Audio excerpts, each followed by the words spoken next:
Kamusta mga kaibigan? Si Jessie ito. Noong simula ng 2024, may mag-asawa na nagpagawa sa akin ng kutsilyong pang-chef para ipagdiwang ang kanilang anibersaryo. Bilang bagong disidos na lalaki, mahirap maintindihan ang laki ng tagumpay na yon. Pero alam kong gusto kong gumawa ng espesyal na bagay. Pero bago ako makagawa ng kahit anong espesyal, kailangan ko munang siguraduhin na malinis lahat ng bakal ko. At yan ang ginagawa ko dito sa grinder. Matindi ang deja vu ko ngayon. Madilim na gitna. Habang nilalagay ko ang unang billet, gusto kong ipakita ang inspirasyon sa pattern na gagawin ko. Noong nakaraan, nag-aral ako kay Salem Straub sa Washington ng halos 1 linggo. Ipinakita niya sa akin kung paano gumawa ng mosaics at integral bolsters. At dito sa klase, nagawa ko ang kutsilyong ito. Gusto ko talaga ang pattern na ito. Pero magdadagdag ako ng ilang pagbabago para makuha ang mas kakaibang pattern na sa tingin ko ay mas maganda pa. Gagamitin ko ang angle grinder para bawasan lahat ng ito. Napakasama niyan. Magkakaroon ako ng napakaraming cold shots dahil dyan. Medyo mahirap makita sa huling clip, pero kapag naka-zoom in, makikita mo kung gaano kahindi pantay ang mga bakal ko. Karaniwan, kung hindi pantay ang mga ito, hindi naman masyadong malaking problema dahil malapit-lapit naman sila sa isa't isa. Kaya kapag pinanday ko at pinagdikit, walang magiging cold shots. Pero itong mga piraso ng bakal na ito ay halos 1 4 pulgada ang layo at kung ipipilit kong ipanday at idikit ang mga ito, sobrang lala ng cold shots na mawawalan na ako ng kumpiyansa sa susunod na forge welding.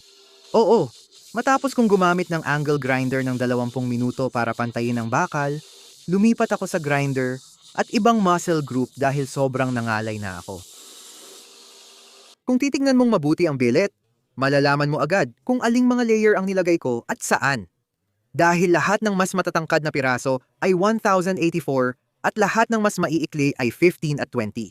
Sinadya kong mag-iwan ng makapal na bar ng 1084 sa gitna ng billet para magkaroon ng madilim at makapal na guhit sa talim. Pagkatapos pagsamahin ang billet sa pamamagitan ng welding at kiskisin ng sobrang weld, oras na para buksan ng forge at maghanda para sa unang forge weld.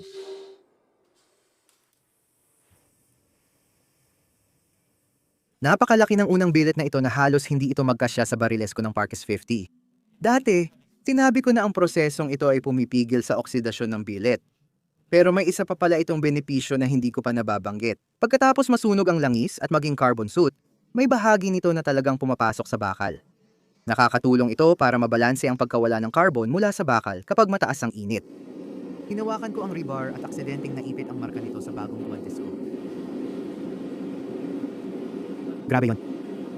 Pagdating ng billet sa forge welding temperature na 2,000 at 200 at 300 DGF, dinadala ko ito sa press at gumagawa ng magagaan na pasada. Binabawasan ko lang ang kapal ng billet ng mga isa, 21 sentimetro sapat na para maset ang weld. Sa ngayon, ang billet ay tuluyan ng na-forge weld at lahat ng susunod pagkatapos ng unang init ay para na lang habaan ito.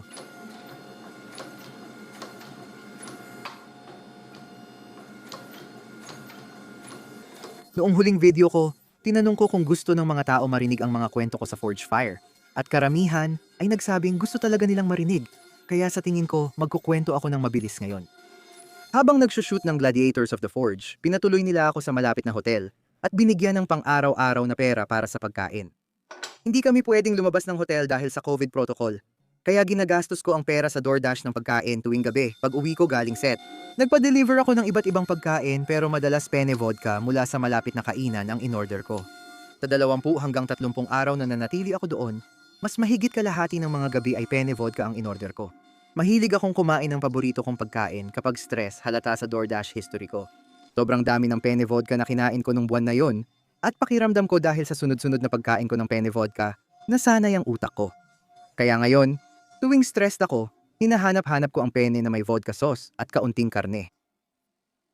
Balik sa paggawa, gamit ko ang squaring dice para simulan ang base ng mga W ko. Sobrang agresibo ako kasi gusto ko bongga at detalyado ang W ko. Gaya ng nakikita mo, hindi ako gumagawa ng regular na V. Tinatabingi ko ng 510 degree para magmukhang alon ang mga W ko. Huwag kang mag-alala sa parang bitak sa harap ng billet ko. Tingin ko natanggal lang yung kaliskis kaya mukhang bitak, pero hindi naman talaga.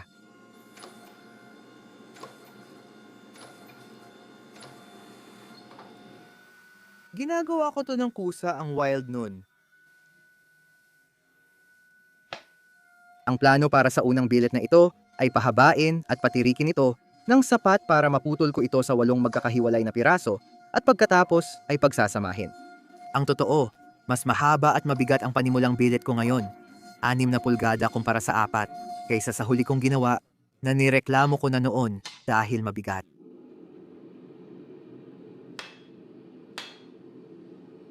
Ginamit ko ang stop block para mapantay ang kapal ng billet habang humahaba. Gumamit ako ng 1 kalahati at 10 sentimetro para makuha ang 10 sentimetro ng kapal ng billet.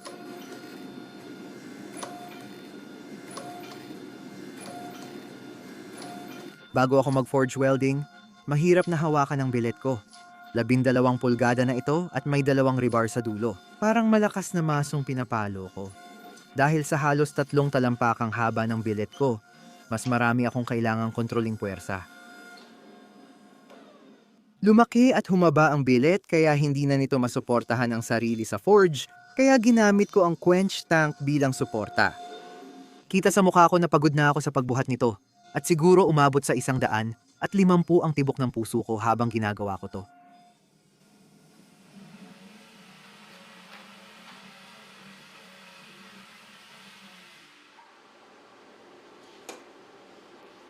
Ang sama nun.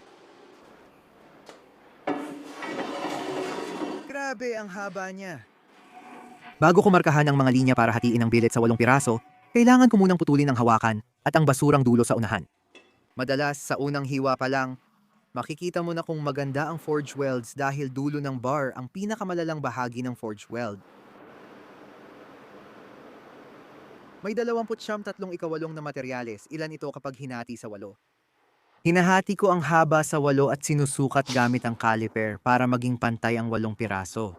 Kapag namarkahan ko na ito gamit ang permanent marker, magkakaroon na ako ng mga linya. Pero sa tingin ko, may mas magandang paraan para markahan ang mga linyang ito. At iyon ay ang hindi namarkahan ng mga ito. Sa tingin ko, may stop block feature ang mga bandsaw pero second hand ang nakuha ko.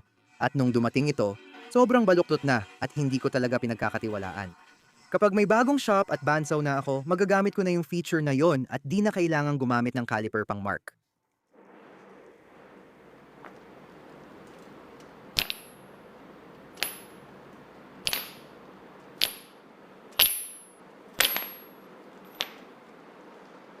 Ngayon na naputol ko na lahat ng piraso sa parehong haba, oras na para kiskisin ang mga mukha hanggang luminis at pagkatapos ay mag-test etch. Tulad ng nabanggit ko kanina, medyo tinilt ko lahat ng piraso ko, kaya kailangan kong siguraduhin na maayos ang pagkakaayos nila para sa susunod na forge weld. Nakakatuwang isipin kung gaano kadilim sa gitna. Pero ayos lang yan, nakuha natin yung bias na yon.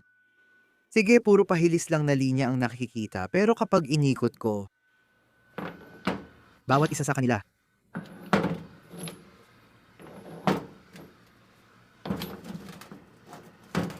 makakakuha tayo ng ganitong kakaibang kurba na siya talagang gusto ko. Na-test at alam ko na ang orientation ng mga piraso para sa next forge weld, kaya oras ng i-surface grind para luminis. Medyo nagmamadali talaga ako para sa build na to, kaya imbes na gumamit ng 50 grit belt, gumamit ako ng 36 strip belt. Dahil ang surface grinder ko ay gumagamit ng belt imbes na bato, mas marami talaga itong variables kaysa sa inaakala mo pagdating sa surface grinding operation. Kailangan kong gawin pa ang higit sa basta hilahin lang ang mga piraso sa belt. Mahalaga ang bilis ng paghila ko dahil kailangan ng oras ng belt para maputol ang mga piraso. Sa tingin ko, pang 5 o pang 6 na build ko na ito gamit ang surface grinding attachment. At alam ko na kung gaano kabilis hilahin ang mga bagay. Pero pwede pa rin akong gumaling dito. Maayos dumikit ang forge weld ko, pero may cold shot sa ibabaw na kailangan kong kiskisin. Naglaan ako ng sobrang daming oras sa grinder, kinikiskis ko bawat piraso, sinusubukan kong tanggalin lahat ng cold shot na yon. Hindi ako nagrereklamo, pero hindi ko gagawin ito kung ang bakal ko ay talagang 1.5 pulgada ang lapad. Hindi ko pa ito napag-usapan, pero naniniwala akong sikreto sa magandang Damascus ang hawakan na gawa sa 2 pirasong rebar kaysa 1 lang. Ang pagkakaroon ng 2 piraso ng rebar ay nagbibigay daan sa akin na malaman ang eksaktong posisyon ng piraso ko sa lahat ng oras. At nakakatulong din ito para hindi ito mabaluktot kapag inalis ko mula sa forge.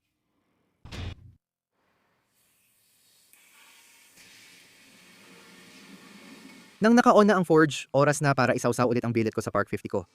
Pero gaya ng nakikita mo, masyado itong malaki sa bariles ko. Buti na lang may kaunti pa akong extrang Parks 50 na nakalagay dito sa ammo can na to. Sa tingin ko, magiging interesante itong pag-usapan. Maraming baguhang bladesmith ang hindi gumagamit ng tamang quench tank para sa kanilang quench oil. Nakikita ko na maraming bladesmith ang gumagamit ng mga bagay tulad ng polyvinyl chloride tubes o mga 5-gallon bucket mula sa Home Depot, pero delikado talaga gamitin ang mga yon. At kapag may nangyaring masama, baka matapon ng mainit na langis sa buong shop mo. Kung may welding machine at access sa steel supplier, mas mainam gumawa ng sariling quench tank gamit ang metal pipe at steel plate. Kung wala kang access doon, mas mabuting bumili ng second-hand soda keg o gumamit ng ammo can. Mas maganda ang soda keg dahil mas mataas ito at makakagawa ka ng mas mahahabang blade gamit yon. Pero ang ammo can ay talagang maganda para sa paggawa ng maliliit na hunting knife. Ang mahalaga sa pareho ay hindi sila matutunaw kapag nadikit mo ang mainit na bakal na pula pa sa kanila.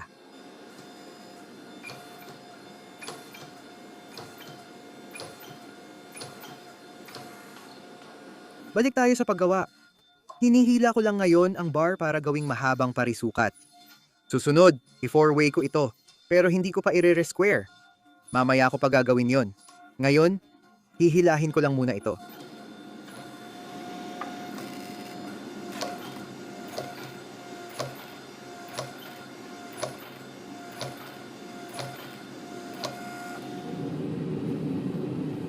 Grabe!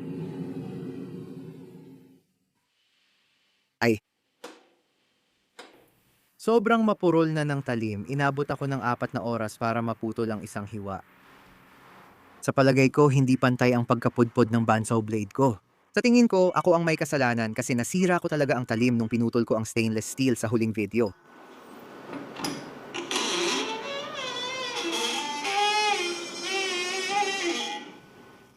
Napaltan ko na ang mga talim nitong gamit na to nang hindi bababa sa 2 beses dati. Pero ewan ko ba, sa video na makikita nyo, parang ngayon ko lang ginawa. Sige, lumang talim.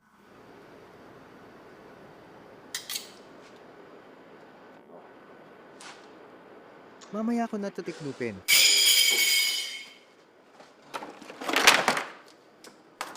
Sige,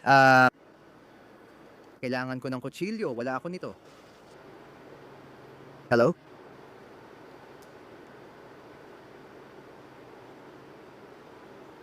Ayun, ayan na. Nako. Aha!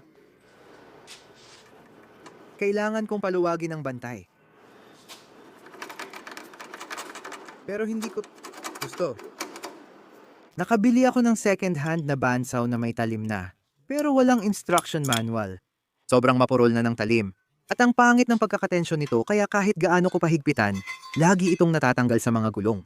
Umorder ako ng mga bagong talim sa Amazon, pero mali pala ang sukat ng talim na binigay nila kahit tama ang packaging. Kaya sobrang abala talagang ayusin at iset up ito sa unang pagkakataon.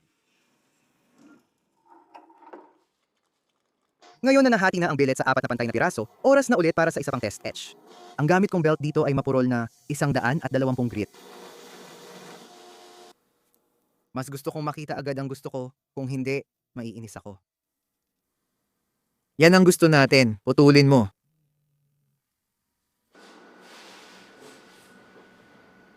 Mahalaga sa akin na sa huli, hatiin lang sa 8 piraso ang unang billet. Kung hahatiin ko ito sa siyam, hindi magtatapat ang mga alon pag pinagsama-sama ko. Kung meron akong kakaibang bilang ng piraso, masyadong malapad ang gitnang alon kaysa sa kailangan ko. At pareho pa silang nasa isang gilid, kaya mahalaga talaga na pantay ang bilang ng mga alon at sapat para maging interesante ito.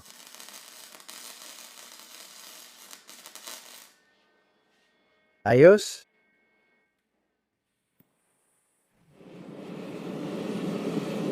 Para sa susunod na forge weld, hinang ko lang ang harap at likod na dulo ng billet.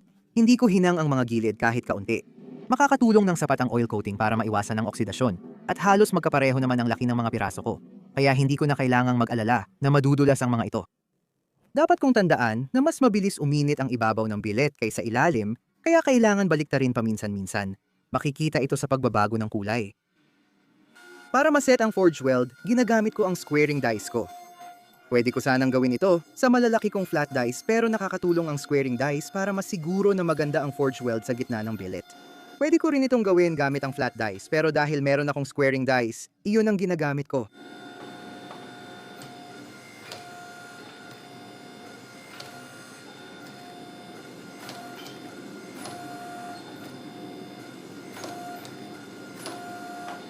Yung mga nahuhulog sa gilid ng billet ko ay tinatawag na scale.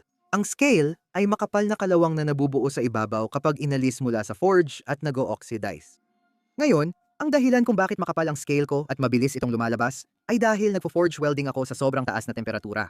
Sa mas mataas na temperatura, mas mabilis pumasok ang oxygen sa bakal, kaya ito ang pangunahing dahilan ng pagkawala ng materyales sa paggawa ng Damascus. Ang plano para sa susunod na billet na ito ay hindi talaga 4-weight kundi 6-weight na isang 2x3 na weld. Hindi ko pa nagagawa ang 2x3 na weld at hindi ko magagamit ang squaring dies ko dahil hindi ito parisukat. Kaya interesante kung paano ko ito magagawa. Dahil kailangan kong hatiin ang billet na ito sa 6 na piraso imbes na 4, binabaan ko ito ng kaunti kumpara sa 1.5 inches ng huling billet. Ginawa ko itong 1 and 3/8 inches.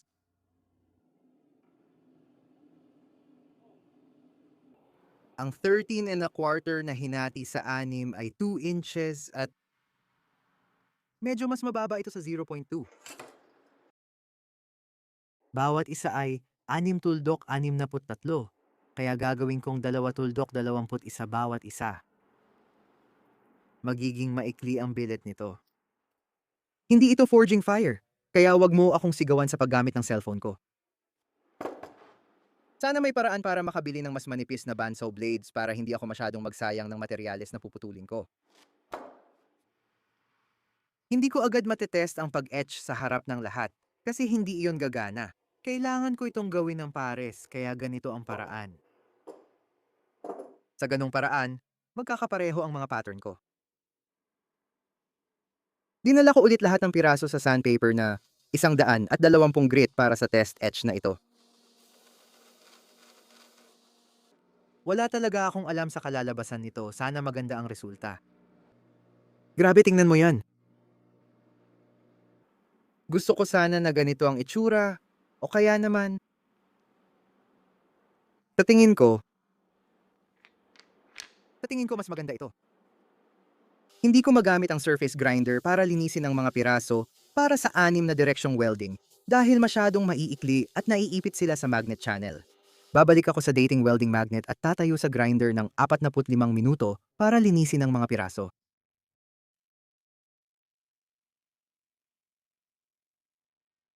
Dahil ito na ang huling forge weld bago ang tile weld, winelding ko lahat ng mga dugtungan para masigurado na lahat ng forge weld ko ay 100% perpekto sa buong bilit. Bago ko i-weld ang hawakan sa huling billet, giniling ko muna ang mga weld sa grinder hanggang sa halos maging patag. Hindi ko kailangan ng welds maliban sa proteksyon sa oksidasyon. Ang makapal na weld mapipisil lang sa billet.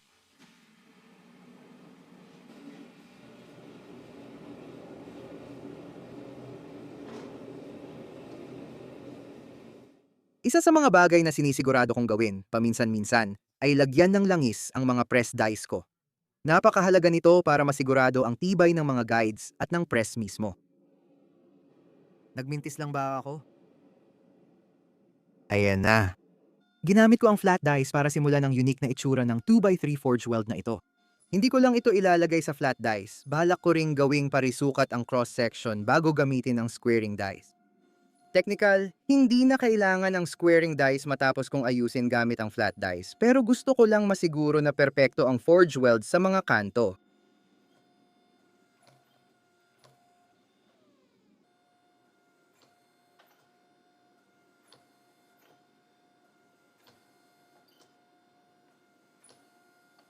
Nang siguradong 100% ang kalidad ng forge welds, binawasan ko ng kaunti ang kapal bago gawin ang re-square na operasyon. Ang nakakatuwang bagay sa re-square na operasyon ay hindi ito kailangang eksaktong 45 degree ang gulo. Ang bias na ito ay hindi para gumanda bawat tile, kundi para mas astig tingnan ang buong talim kapag pinagsama ang mga tile. Alanganin ang operasyon na ito, kaya sana may isa pa akong set ng die para mas magawa ko ito ng maayos. Sana may mas maliit pa akong squaring die kaysa sa original kong set. Makakatulong ito sa akin na linisin ang matutulis na kanto ng billet ko. At makakatulong din ito para masiguro kong perpektong parisukat ang cross-section nito nang walang pagkarombus.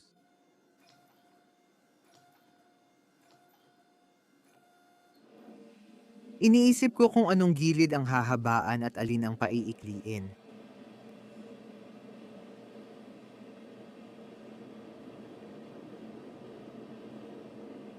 Matapos kong gumugol ng mas maraming oras kaysa sa gusto kong aminin sa pag-aayos ng billet, dinala ko na rin ito sa press at hinila ko ito hanggang sa makuha ang tamang sukat.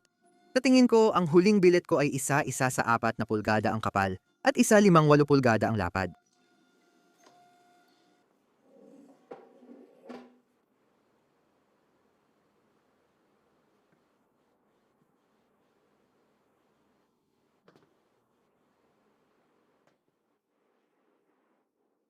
Pagkatapos lumamig ng billet sa loob ng ilang oras, dinala ko ito sa bandsaw. Pinutol ang hawakan. At pagkatapos ay dinala ko ito sa surface grinder at nilinis ko ang lahat ng mga ibabaw. Ang mga ibabaw na ito ang magiging connection ng mga tiles mamaya. Kaya kailangan kong siguraduhin na maganda ang pagkakagawa ng finish hanggat maaari.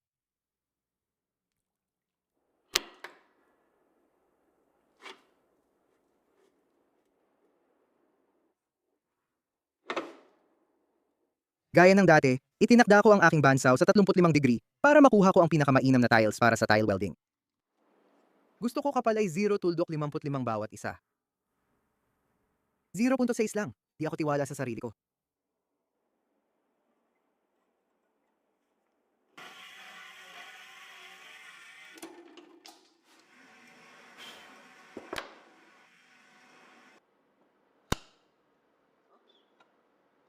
Kahit na ngayong pagkakataon ay sobrang maingat ako at nakuha kong halos pare-pareho ang kapal ng lahat ng tiles ko gamit ang bandsaw, gusto ko pa ring ilagay sila sa surface grinder para siguradong eksaktong pareho ang kapal nila. At itong mosaic pattern na to ay medyo kakaiba kumpara sa regular na mosaic kaya kailangan kong mag-test set dito.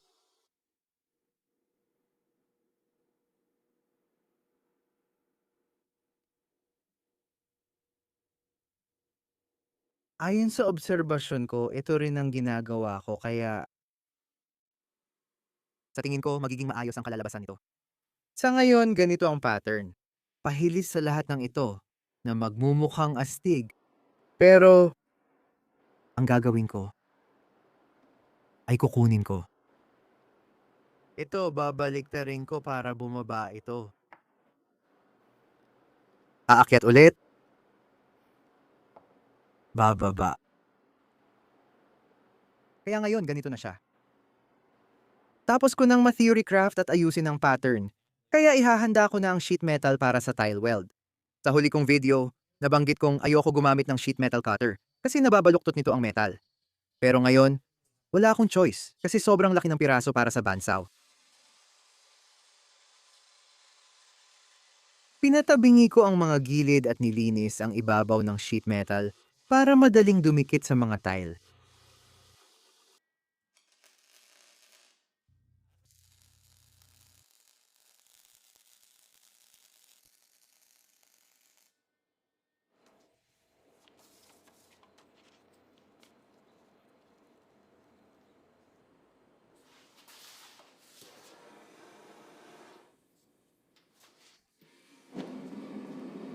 Nasabi ko na hindi kailangan ilubog sa langis ang billet kasi na-weldingan ko na buong paligid. Pero dahil flux core welder lang gamit ko at hindi ito magaling sa airtight seal, nilulubog ko pa rin sa langis. Para maayos ang weld, una kong ginagawa ang magaan na pasada at hindi binababa ang billet ng lampas. 32 bahagi ng pulgada. Magkaiba ang proseso ko sa tile welds at klasikong forge welds. Nabanggit ko dati na pagkatapos ng unang init sa forge welds, halos nakaset na talaga sila. Pero hindi ko iniisip na ganoon din para sa tile welds. Talagang inaalagaan ko sila ng 100% ng oras. Pagkasigurado kong ayos ang forge welds, dinadala ko ito sa post vise at ginagamit ang angle grinder para alisin ang sobrang materyales. Itong sobrang materyales ay dagdag lang na weld at sheet metal, kaya hindi ko naman talaga kailangan ito sa billet ko. Pagkatapos kong linisin ang billet gamit ang grinder, naging malinaw sa akin na may 2 o 3 maliliit na depekto sa forge weld sa mga gilid ng billet ko. Siguro kaya ko namang gilingin ang mga ito, pero nagpasya akong ayusin gamit ang aking martilyo sa kamay dahil ayokong magdulot ng dagdag na baluktot o distortion.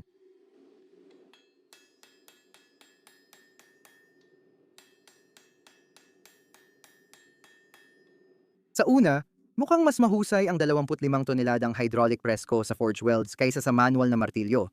Pero mas komplikado pala ito. Kapag nagsiset ako ng forge welds sa aking unang billet, malinis na lahat ng bakal, kaya wala akong kailangang alisin o bugawin. Sinusubukan kong ayusin ang forge weld, kaya kailangan kong alisin ang natunaw na kalawang sa pagitan ng mga patong. Mas okay ang impact kaysa press dito.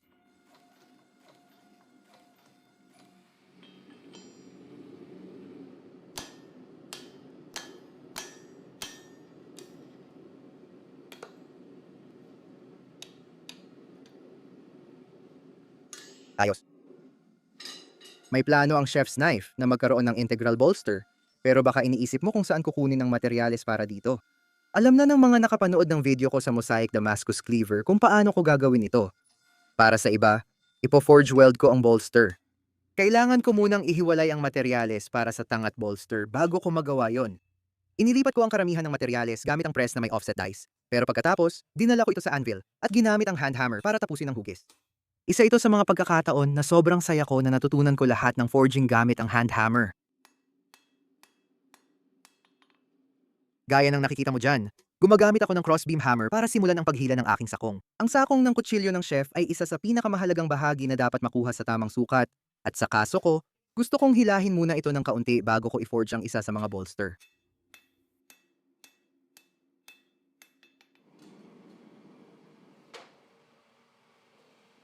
Narating na natin ang unang checkpoint. Kailangan ko munang linisin ang talim bago i-forge weld ang mga bolster. Nandyan pa rin lahat ng mild steel cladding na nilagay ko sa talim noong simula ng tile weld. At kailangan ko iyong kiskisin para ma-forge weld ko ang mga bolster sa high carbon steel. Sige, marami na akong nakiskis na material pero may posibilidad pa rin na hindi ko pa sapat na nakiskis. Uy, malapit na talaga tayo. Parang alam na natin ang pattern sa taas at baba. Hindi dito parang batik ng baka.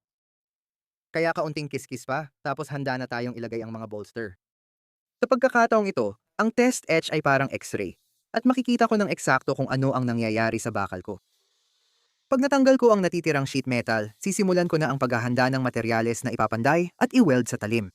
Ang mga bolster ay gawa din sa parehong mosaic na ginamit sa talim. Mas manipis lang ito kaysa original na tiles at kinailangan kong kiskisin ang mga sulok para gawing parihaba.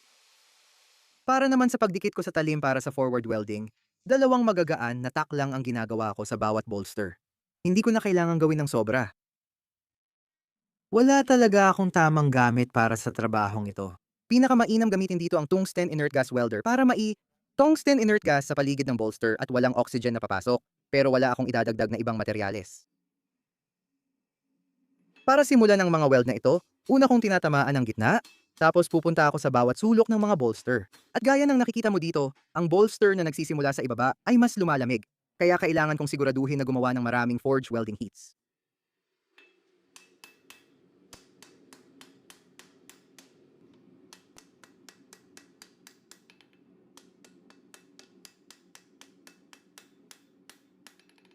Naka-weld na ang bolster, kaya sisimulan na ang paghila ng tang. Ginawa ko ito sa press gamit ang combo flat dies pero pwede rin sana sa anvil gamit ang guillotine tool at martilyo.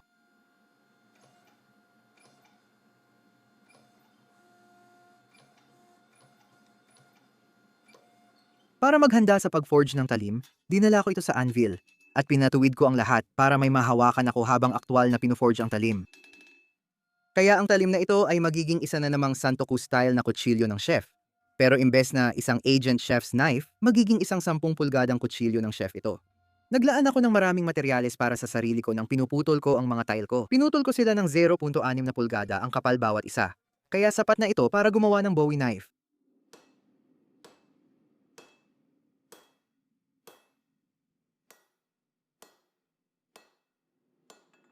Sa palagay ko, ngayon ang tamang oras para ibahagi ang nasa isip ko habang ginagawa ko ang talim.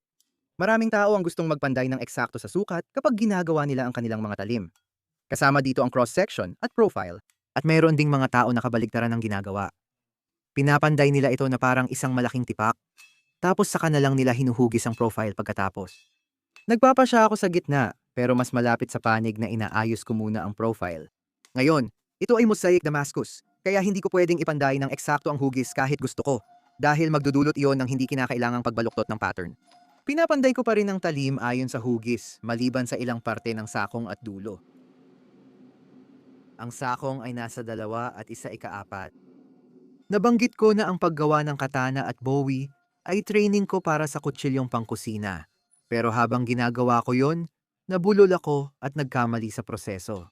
Dapat pumunta muna ako sa press bago gumamit ng hand hammer. Pero napahirap ko pa ang proseso. Siyampa lang tayo.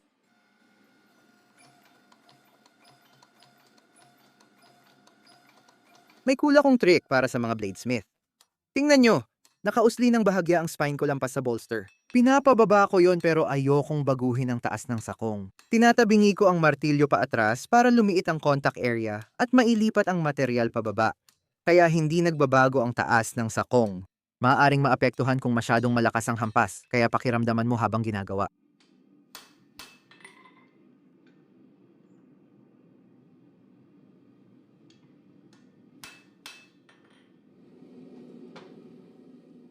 Tara na!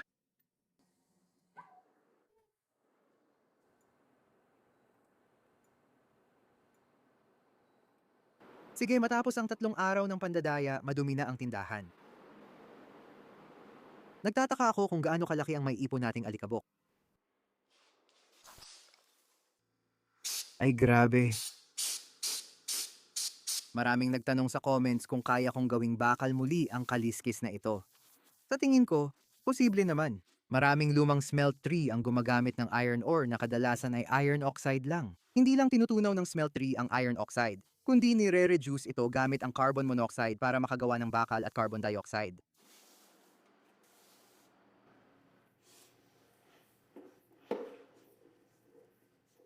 Kapag malamig at malinis na ang talim at shop, pwede nang i-profile ang talim at simulan ang normalization cycle. Kung napanood mo na akong gumawa ng Damascus para sa kukri ko noon, mauulit ko lang sasabihin ko, pero mahalaga ito, kaya inuulit ko. Para sa akin, ang profile ng talim ay parang mukha. Kahit maliit na pagbabago ay nagre-resulta ng ibang itsura o talim. Isa sa mga lihim kong ginagawa ay bago ako mag-profile ng talim, gumugugol muna ako ng maraming oras sa pag-obserba ng gawa ng ibang tao. Pati na rin ang mga dati kong gawa, ginagawa ko ito para kapag nag-profile ako ng kasalukuyan kong piraso, alam ko na agad kung ano ang maganda at kung ano ang hindi. At alam ko rin kung aling mga linya ang pwede kong galawin para makagawa ng bagong profile na maganda pa rin ang itsura.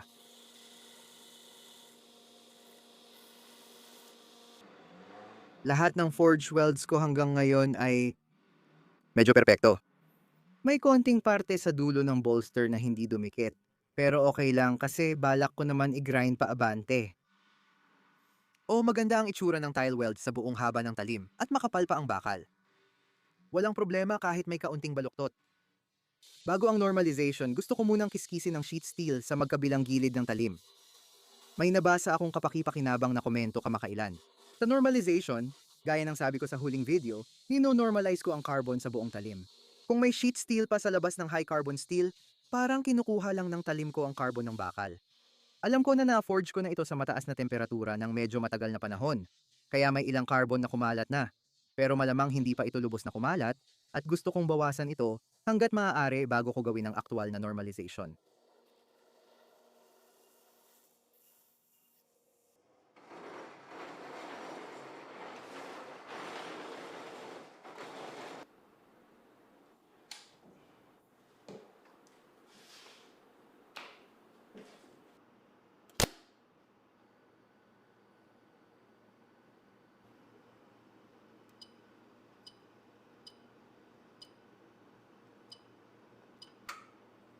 Sige. Unang cycle.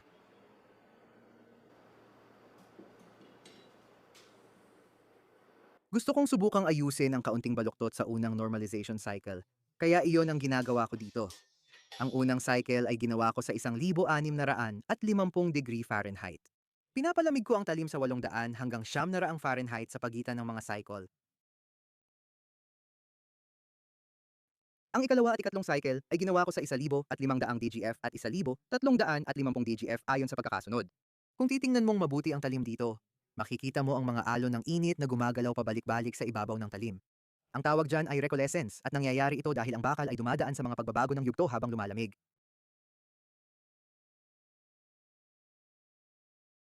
Ngayong na-normalize na ang mga butil at mas relax na ang talim kaysa noong pagkatapos ng forging, oras na para magiling pa ng kaunti. Makikita nyo, Pumasok akong malinis ang bakal pero lumabas na maraming kalawang. Layunin ko sa paggiling na ito na alisin ang kalawang, ayusin ang profile kung nabaluktot man, at bawasan ang kapal ng talim para hindi na mahirapan maggiling pagkatapos ng quench.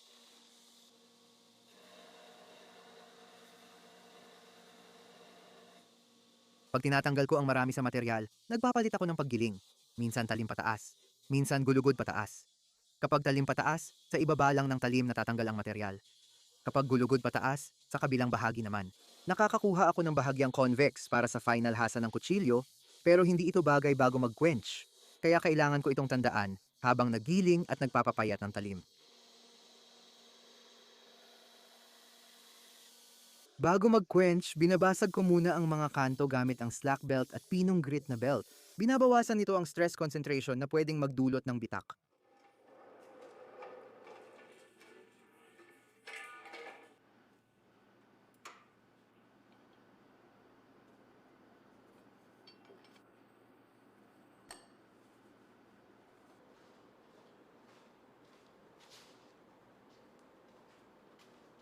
Sige.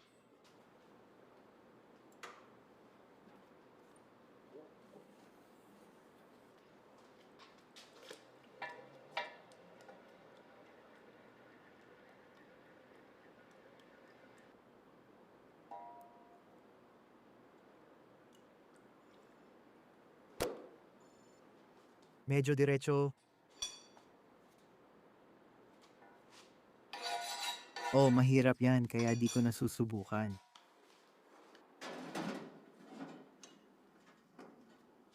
Sige.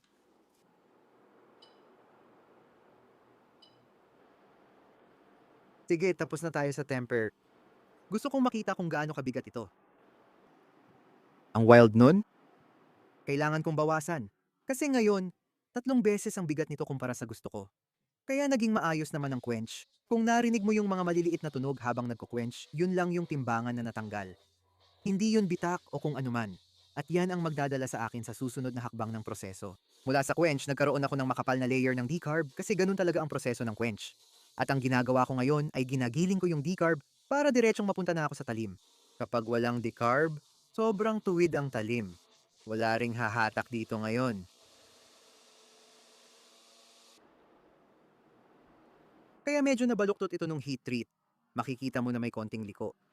At minsan, iba ang itsura ng liko depende kung saan mo tinitingnan. Pero, oo. Kaya napatag ko na ito at sa tingin ko, aayusin ko na. Ang paraan ng pag-straighten ko ng talim na ito ay gamit ko ang aking carbide ball peen hammer at hindi lang basta-basta pinupukpok. Kung titignan mo ng mabuti, pinupukpok ko ito sa lapad ng talim para hindi ko aksidenteng mapilipit ang talim. Sa puntong ito, diretso na ito kaya madali ko na itong i-grind ng tuwid at perpekto. Parang may tuwid na linya na sa loob. Pero sa tingin ko gusto ko pang padaliin ang buhay ko at ituwid pa ito ng kaunti pa.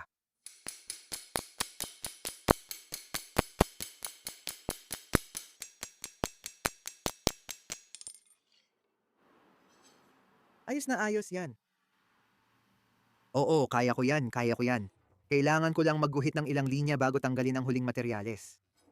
Sa ngayon, lahat ay kasinlapat ng kaya kong gawin gamit ang aking mata.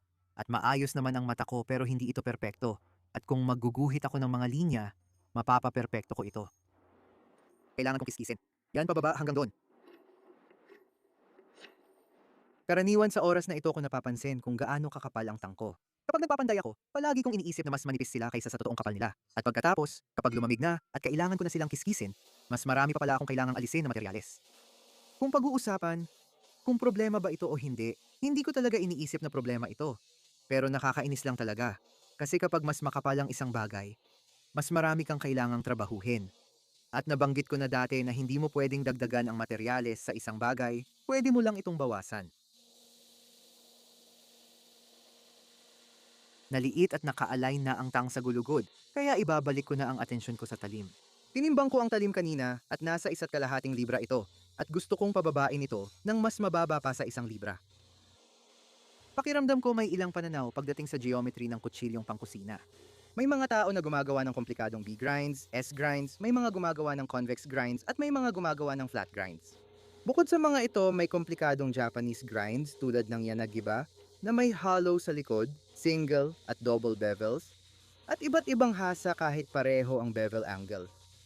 Oo, sobrang dami talaga. Ang dami kong natanggal na material. Pero medyo makapal pa rin ito. Oh, natanggal ko ng mga 5 onsa.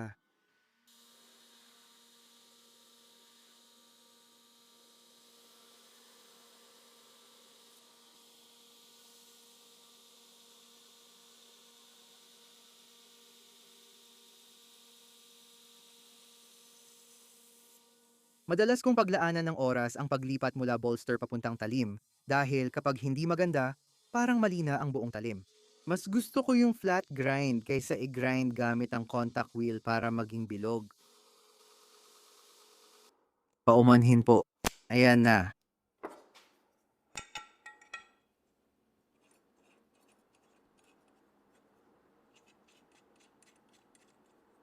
Hindi ako masyadong mahilig sa sobrang hahabang bolster. Sa totoo lang, hindi ko alam kung bakit ang dami kong nilagay na materyales dito sa bolster na to. Madalas akong sumobra sa tansya. Wow, sakto na, 90 na.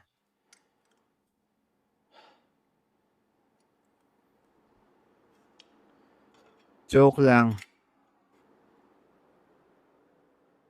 May file guide sa bolster ngayon para mapatagin ko ng perpekto ang likod nito. Mas mapapadali nito ang pagsasama nito sa kahoy na bloke mamaya.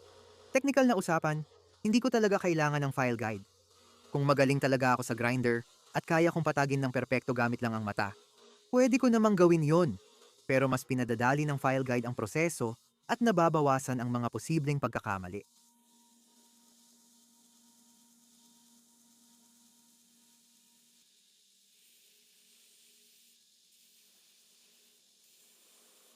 Sige, so dito sa sakong bahagi, kasalukuyan akong nasa 14 na thousandths. Kaunti pang pataas, nasa 10 thousandths na agad yon. Grabe. Sa dulo, nasa 13. At sa tingin ko sa gulugod, nasa 160,000 bahagi tayo. 138,000 bahagi. 111. Hindi ko alam kung gusto ko pang papayatin ng gulugod ng kutsilyo. Kasi ayokong masyadong manipis para sa mas malaking talim. Sige, itong platen na to ay medyo gamit na. Kung titingnan mo dito, parang may uka. Ibig sabihin kapag naggiling ako dito, lilitaw din yung uka na yon sa piraso ko. Kaya sa tingin ko, babaliktarin ko na lang ito. Oh, patag dito. Baka kaya kakaiba ang ginawa ko. Walang sariling hugis ang sinturon at sumusunod lang ito sa sinusuportahan nito. Pwede kang magkaroon ng contact wheel sa iba't ibang radial at flat platen. Sa grinder ko, pwedeng umusad ang platen paabante at paatras. Dahil isang side lang ang gamit ko, pwede ko lang itong baliktarin para maging patag ang ibabaw. Oo, bilang paghahanda sa hawakan at hand sanding, gumagamit ako ng belt hanggang 400 grit Trizac finish. Di mo kailangan ng Trizac belts para sa magandang finish bago mag hand sanding. Ang tanging dahilan kung bakit ginagamit ko ito ay dahil naging interesado ako dito at binili ko ito noon. Matagal talaga ang itinatagal nila, kaya hanggang ngayon ginagamit ko pa rin sila.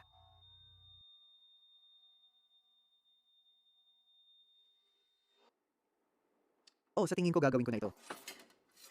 Gawin natin tanso bronze.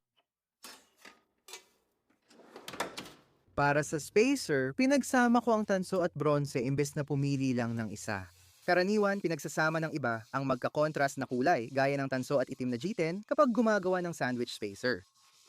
Gusto ko ng mas simple at kailangan mo pa lumapit para mapansin ang dagdag na detalye. Sobrang saya ko na may portable bandsaw na ako dahil mas madali na ang proseso.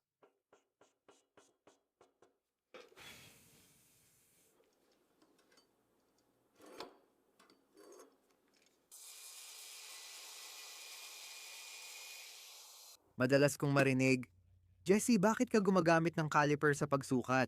At sa totoo lang, hindi ko talaga maintindihan ito. Ano pa ba talaga ang dapat kong gamitin pang sukat? Sige, para makita ko lang ang nangyayari kasi di ko matandaan lahat ng numerong ito. Sige, kailangan kong ukitin ang off-center na puwang. 0.2165 ito. Yan mismo, hindi ko alam. Ito mismo ay, ano nga ulit yon? Magdadagdag ako ng isa, 21 sentimetro dito, at magbabawas ng isa 21 sentimetro dito para maayos ang gitnang tuldok. Sige, kung tama ang math ko, 0.3415 ito. Tapos ito, Diyos ko. Pito, Diyos ko. Sandali, tanga ba ako? Madalas kong banggitin ang mill sa channel na to, at gaya ng nakikita mo, naglalagay ako ng guhit na lalagyan ng center punch mamaya. Gagamitin ko ang drill para ukitin. Tapos magpa-file ako ng ilang araw. Kung may mill ako, tandaan ko lang ang ilang numero, ilagay sa makina, at panoorin lumabas ang slot. Alam ko namang mas mahirap ang machining, kaya huwag mo akong irapan. Sige, mag-drill na tayo. Marunong akong gumamit ng drill press pero hindi ko alam lahat tungkol dito at kung alin ang pinakamagandang drill bits. Maganda rito. Alam kong maraming nanonood na marunong sa makina at makakapagbigay ng suhestyon sa mas magandang drill bits. Kung ang dahilan kung bakit hindi ka nagiiwan ng komento sa ibaba ay dahil iniisip mong hindi ko mababasa ang komento mo, huwag mong hayaang pigilan ka nun. Binabasa ko ang bawat komento, walang palya. Di ko man masagot lahat, binabasa ko pa rin ang lahat. Di ko alam paano ko nagawa, pero kahanga-hanga yon.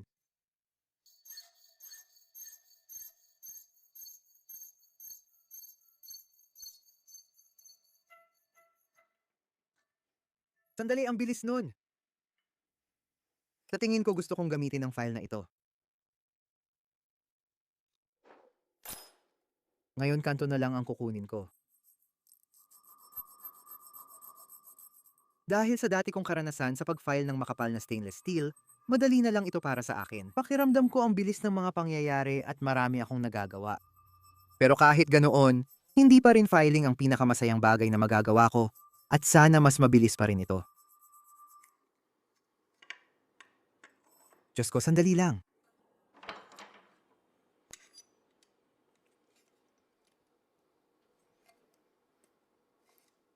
Sa lahat ng bagay na isinasaalang-alang, maganda na talaga yon. Ang operasyong ito dito ay maaaring mukhang kalapastanganan at maaaring pakiramdam mo ay parang dinadaya, pero sa totoo lang, wala namang masama rito. Hindi makikita ang mga tinanggal kong materyales matapos idikit ang talim, kaya mas mabilis ko itong naikakabit sa likod ng bolster.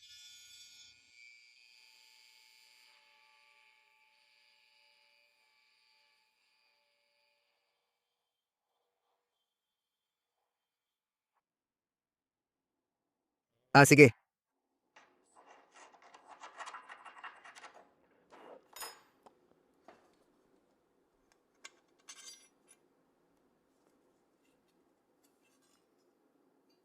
Malapit na pero gusto ko munang i-fit yung dalawa bago gawin ang final na ayos.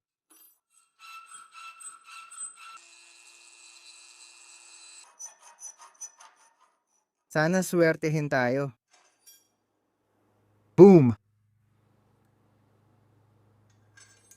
Boom! Hehehehehe. Magmumukhang astig yan. Sige, para sa hawakan na ito, pwede akong pumili sa pagitan ng dalawang to. Pareho silang amboy na burl. Pero mas madilim itong isa. At sa tingin ko gusto ko ng mas madilim na piraso ng kahoy para tumugma. Oo, sa tingin ko gusto kong gamitin yung mas madilim kasi mas mapapansin yung mga maliwanag na spacer.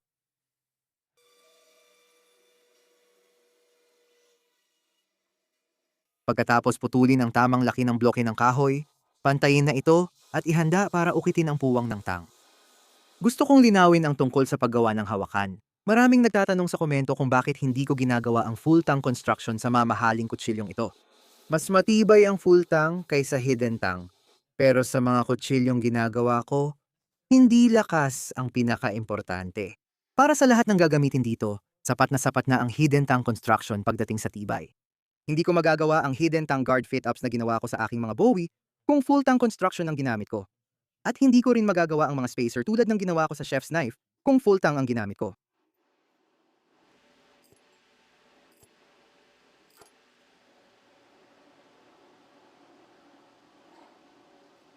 Medyo iba ang paraan ko ngayon sa pagbabarena kaysa dati. Alam kong pwede kong palakihin ng kaunti ang butas at hayaang mapuno ng epoxy ang mga puwang. Sa tingin ko, mas matibay ang epoxy kaysa kahoy.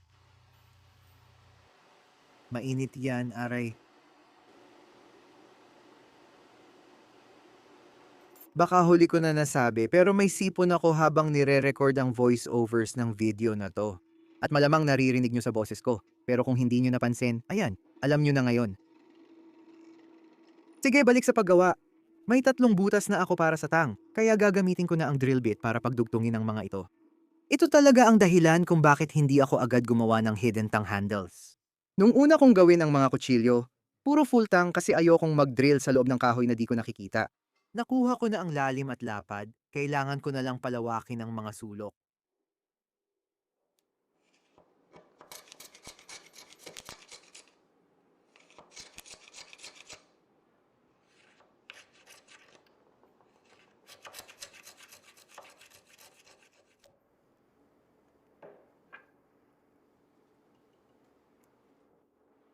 Yung ginamit kong brotsa sa mga sulok, ako lang gumawa mula sa luma kong bilog na file. Hindi ako sure kung mabibili mo to sa mga gumagawa gaya ng gamit ng mga panday. Kaya sa tingin ko, karamihan sa mga gumagawa nito ay sila na lang mismo ang gumagawa ng sarili nilang mga brotsa.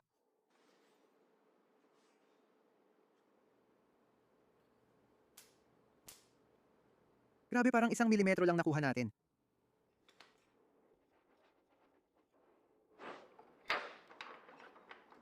Pakiusap?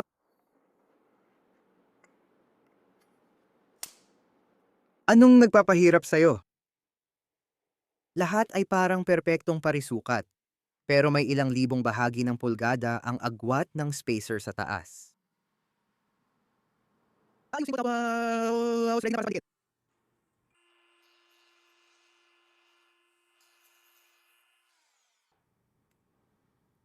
Walang agwat. Walang agwat mula sa lahat ng anggulo at spacer. Gusto natin yan. Bago idikit, nilalagyan ko ng malalalim na uka ang tang gamit ang kanto ng 36 rip belt. Gagawin nitong hindi magkakahiwalay ang hawakan kahit walang pin. Pakiramdam ko isa ito sa mga life hack para mas tumibay ang dikit ng epoxy.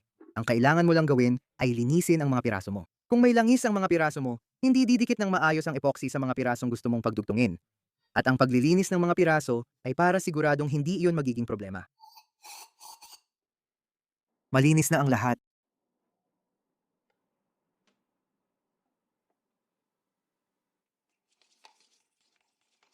Epoxy lang ang magdudugtong dito sa loob ng dekada. Kaya kailangan ko talagang haluin ito ng mabuti.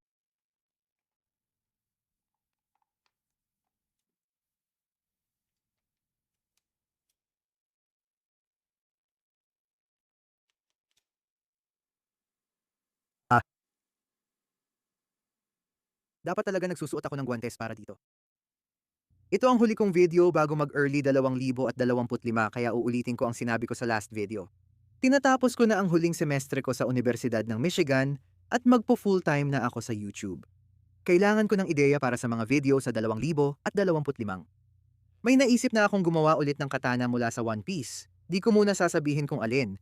Pero sigurado akong magiging astig ang video na yon. Narinig ko na maraming nagsasabi na gusto talaga nilang gumawa ako ng mas maraming sandata mula sa mga video game. At sa tingin ko, magiging astig din yon. Mag-comment sa ibaba kung anong sandata sa video game o pelikula ang gusto ninyong ipagawa ko.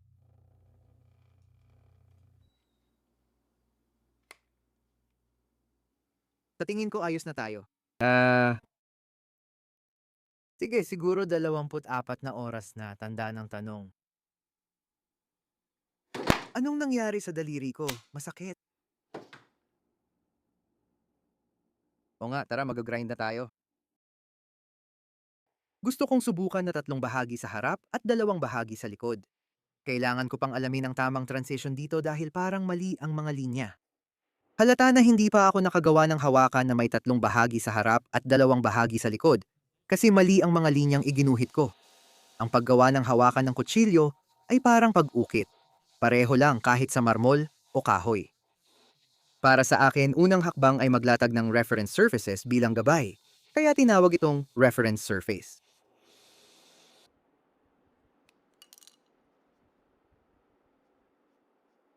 Palaging pinapahaba ko ang handle block kaysa sa kailangan para hindi kapusin sa materyales. Ginagawa ko ito para kapag umabot na ako sa bahaging ito, pwede ko na lang putulin ng sobrang bahagi at baka magamit ko pa yon bilang bolster sa susunod.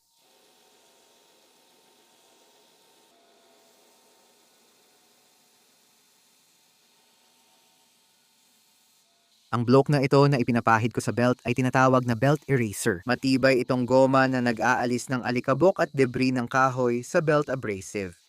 Kung metal lang ang ginagrind mo, di mo kailangan ng belt eraser. Pero sa kahoy, malaking tulong ito para matanggal ang wood particles at maiwasan ang pagkasunog.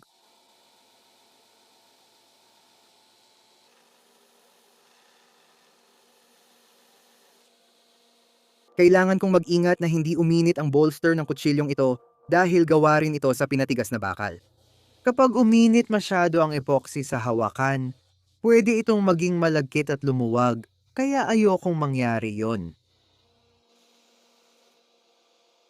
Tinitingnan ko kung maayos ang paglipat sa pinch grip kapag ginagiling ko ang harap ng hawakan. Marami kapag gumagawa ng shaft knife handle, malaki ang harap ng hawakan. Hindi ko maintindihan paano ito magiging komportable sa kahit anong hawak.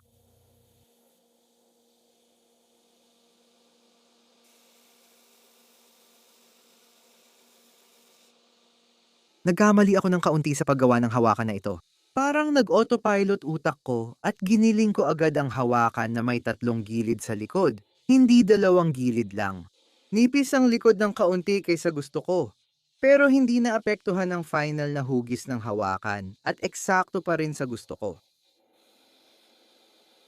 Dito, makikita mo na sa wakas na nagiging malinaw na yung bevel sa likod. Sobrang saya ko sa itsura niya, pero marami pa akong kailangang gawin.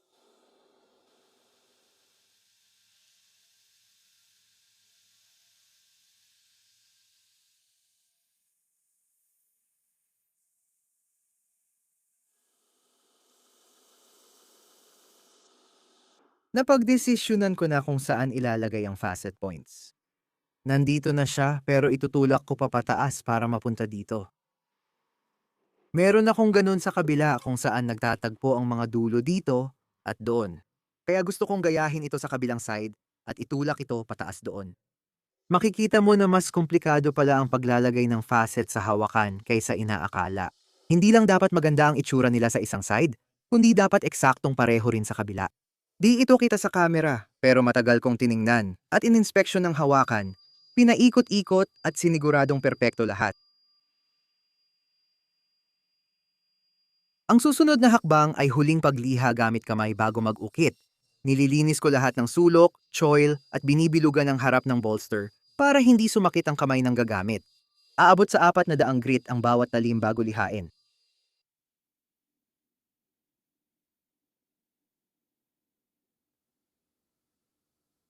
Isa sa mga bagay na sinimulan kong gawin, kamakailan, para sa mga kutsilyo ko sa kusina, ay pinapapayat ko muna ang gilid bago ko gawin ang pagliha gamit ang kamay. Kung titingnan mo ng mabuti, mas mababaw ang anggulo ng ginagawa ko ngayon kumpara sa kung maglalagay na ako ng final na talim. Kung dito ko ilalagay ang talim, magiging mahina at halos walang silbi. Tinitiyak kong manipis ang talim para maganda ang pagkat kapag nilagyan ng final secondary bevel. Talagang kailangan ko ng panggawa ng kutsilyong bisyo. Pwede na rin ito.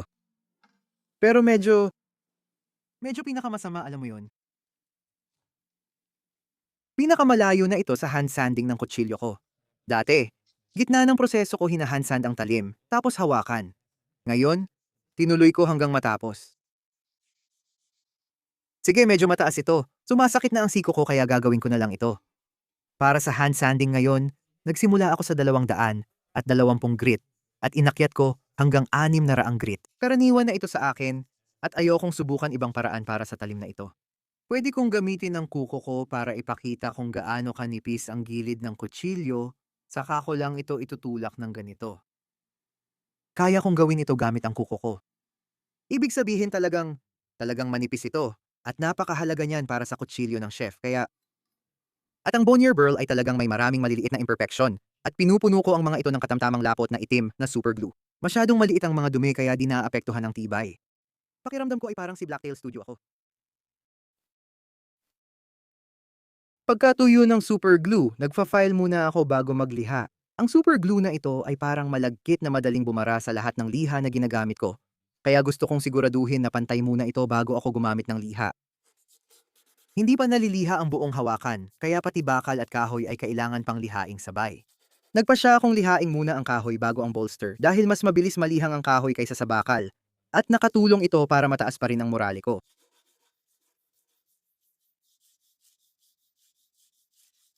Sa buong proseso ng pagliha ng hawakan gamit ang kamay, hindi lang ako naglalayong makuha ang mas makinis na finish para sa kapit. Inaayos ko na rin ang huling hugis o geometry nito. Ibig sabihin, may ilang gawain ako sa pagliha gamit kamay. Dapat matigas ang panlikod at hindi pa ulit-ulit ang pagpapatong ng liha. Pangalawa, dapat kong bantayan at tiyakin na hindi sobra ang bawas ng materyales sa isang gilid at pantay lahat. Pinapabilog ko ng husto ang choil dito. Nabasag ko na ang mga kanto gamit ang grinder, pero mas komportable talaga ang isang ganap na pabilog na choil kaysa sa basta nabasag lang ang mga kanto. Dahil bilog ito, maraming gilid ang kailangang lihaing mabuti, kaya natatagalan ako makuha ang finish na gusto ko. Ang huling bagay na kailangan kong gawin, bago ako makapagpatuloy sa iba pa, ay basagin ko muna lahat ng mga kanto gamit ang 600 grit. Tatanggalin nito ang delikadong bahagi sa hawakan. Lilinis muna ako dito. Nakuha ko na ang stencil ko.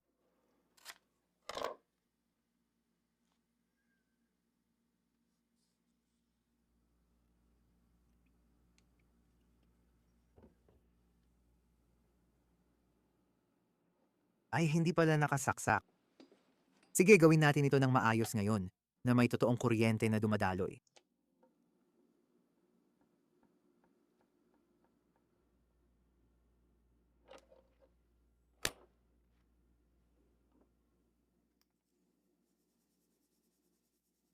O nga, ngayong klaro na ang marka ng gumawa, oras na itong linisin gamit 5,000 grit na liha. Hindi talaga liha kundi sanding pad, pero pareho lang ang gamit. Kinuha ko ang brass black, pinadilim, saka pinantay ng liha.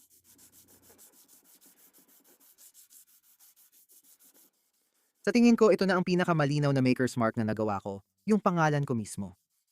Madilim na at tapos na ang Maker's Mark ko, kaya oras ng i-buff ang hawakan. Babalaking kong i-etch ang Damascus na tapos na ang hawakan dahil mas matibay ang fully buff na hawakan sa ferric at kape kaysa sa hindi buff. Wala akong ebidensya pero sa tingin ko gagana ito. Kaya baka gumana nga.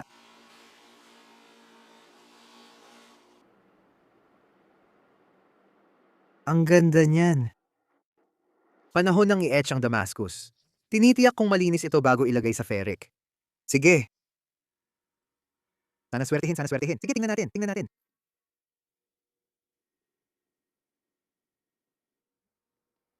Sige, tingnan natin, tingnan natin. Diyos ko! Pare, tingnan mo yan. Parang dragon. Dahil mukhang hindi pa nagawa ang pattern na, to sa parehong paraan dati, wala pa itong pangalan. Nag-message ako sa ilang kaibigan sa Instagram para humingi ng mga suhestyon sa pangalan. At ang pinakatumatak sa akin ay Kaleidoscope Mosaic Damascus. Kung alam mo ang kaleidoscope, maiintindihan mo ang ibig kong sabihin sa pattern na ito. Sobrang daming detalye at kislap, kaya parang kaleidoscope talaga ito. Gagawa ako ng 2 ferric etch cycles tapos isang coffee etch cycle para sa talim na ito. Pinapakinis ko ang talim hanggang 2,500 grit sa pagitan ng ferric etch. Inaalis ang mga oxide. Sige.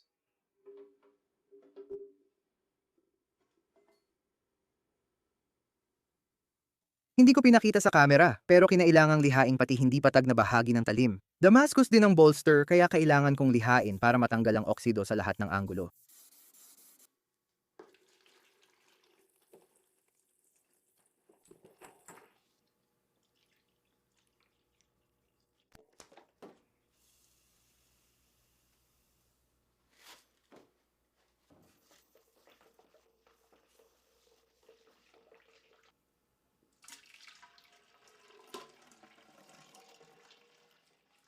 Excited ako dito.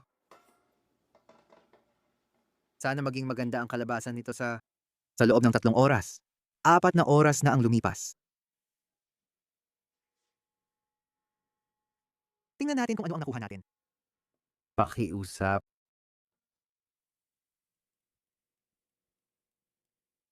Diyos ko!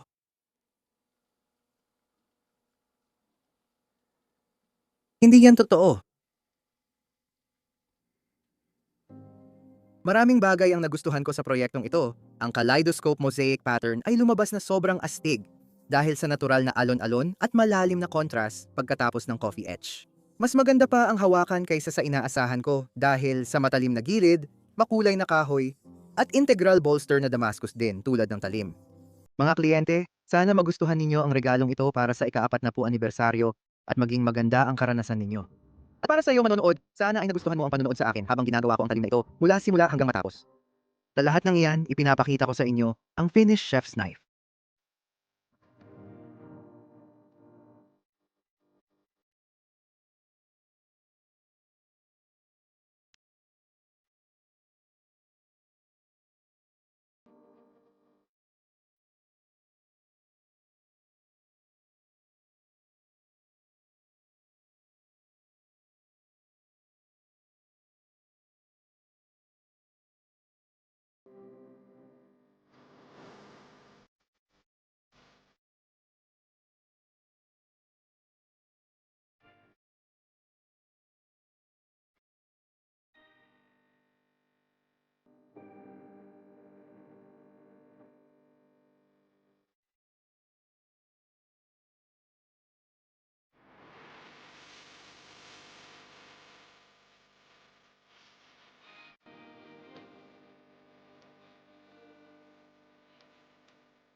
Ay grabe,